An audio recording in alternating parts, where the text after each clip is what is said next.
Hi guys! Magluluto tayo ng pork caldereta at ito yung mga ingredients. Sibuyas, bawang, black pepper, liver spread, nakasarado pa, tomato sauce. Ito yung pork na gamit natin is yung baby back rib, carrots, potato, bell pepper, yung green gamit natin, at saka green peas. At umpisa na natin. Nagpainit tayo dito ng cooking pot at maglalagay tayo ng vegetable oil. At gigisain natin yung ating sibuyas. Una yung sibuyas dahil chinap natin yung ating bawang ng maliliit at madali lang maluto yung ating bawang.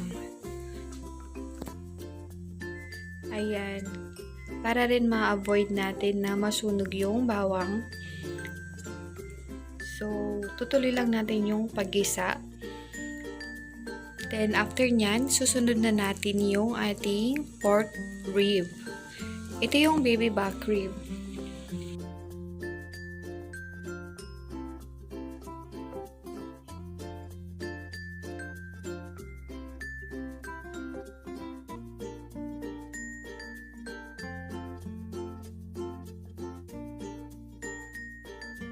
Gigisahin lang natin to hanggang sa mag-brown yung ating pork.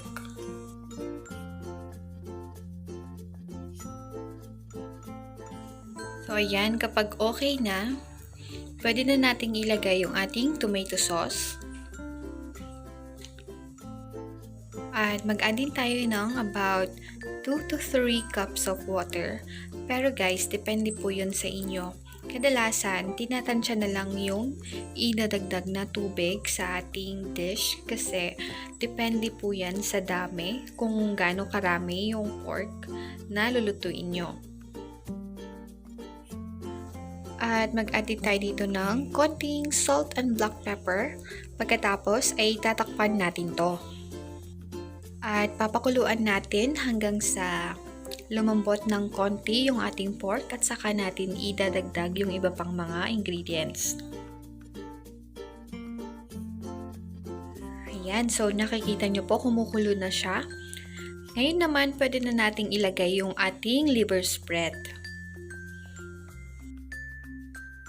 At haluin lang natin tong mabuti.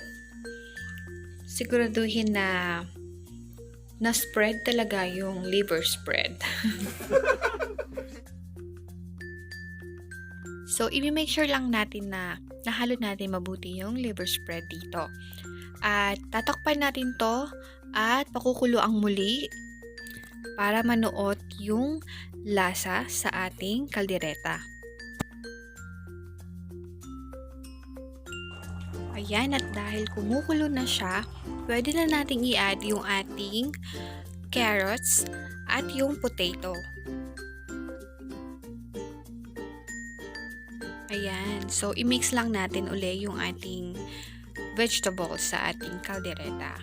At isabay na rin po natin yung bell pepper para may konting anghang yung ating kaldereta, no? Tatakpan ulit natin to ng about 2 minutes para lumambot yung ating gulay.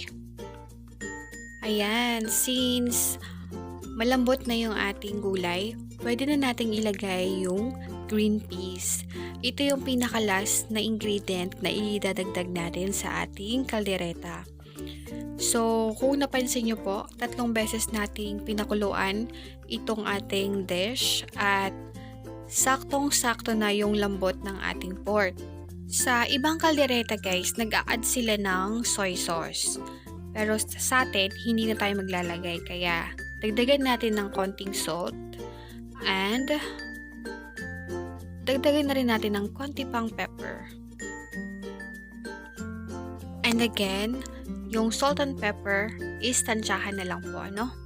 And also, kung napansin nyo po kanina, tubig lang yung hinalo natin sa ating pork caldereta. Pero, Kung available po ang pork broth sa location nyo, pwede rin po kayong gumamit niyan. Pwede rin po kayong gumamit ng beef broth or kaya naman pork cube. So ayan guys, we're done! Kainan na!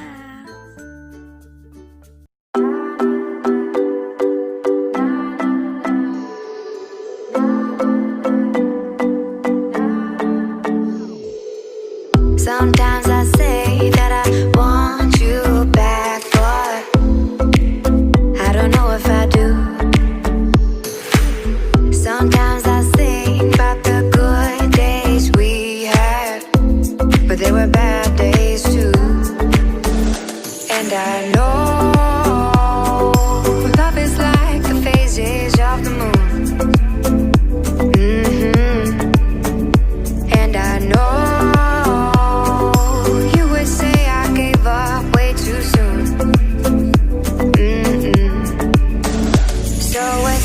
it's gone, now we both moved on.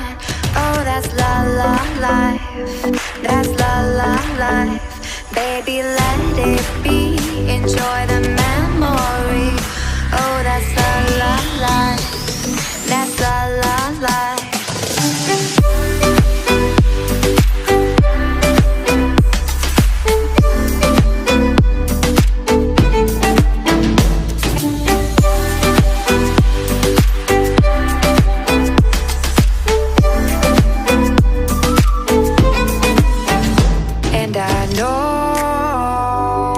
Love is like the phases of the moon.